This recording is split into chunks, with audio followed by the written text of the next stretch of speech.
Hello friends, good morning. कसे आहात? I hope तुम्ही मस्त आणि मजेत असणार आहेत.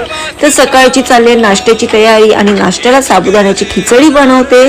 तर एकीकडे मी बारीक बटाटे चिरून घेतलेले आहेत आणि 2-3 मिरची घेतलेली आहे, कढीपत्ता घेतलेला आहे आणि ते फोडणीत टाकून त्याला बटाट्याला शिजवून घेतलं आहे. आणि एकीकडे साबुदाणे मस्त असं सुटसुटीत झालेले आहेत. त्यामध्ये मी शेंगदाण्याचं कूट आणि मीठ टाकून थोडंसं मिक्स करून घेते छानपैकी. आणि एकीकडे ना बटाटे शिजलेले आहेत, वाफेवर 2 ते 3 मिनिटं ठेवलेलं होतं मी वाफेवर शिजायसाठी.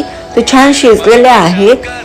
तर त्यामध्ये मी आता शेंगदाण्याचं कूट टाकलेलं साबुदाणा मिक्स केलेलं मी त्यामध्ये टाकते आणि वरून थोडीशी साखर टाकते आणि त्याला छान असं मिक्स अँड मिक्स करते मस्तपैकी.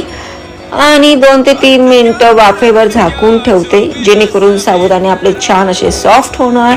आणि तुम्हाला एक सांगू का, साबुदाण्याची खिचडी बनवताना ना थोडीशी साखर नक्कीच आवर्जून घालायची. मस्त तिखट आणि गोड कॉम्बिनेशन छान लागतं. तर ही झाली आपली साबुदाण्याची खिचडी. व्हिडिओ आवडला असेल तर लाईक करा.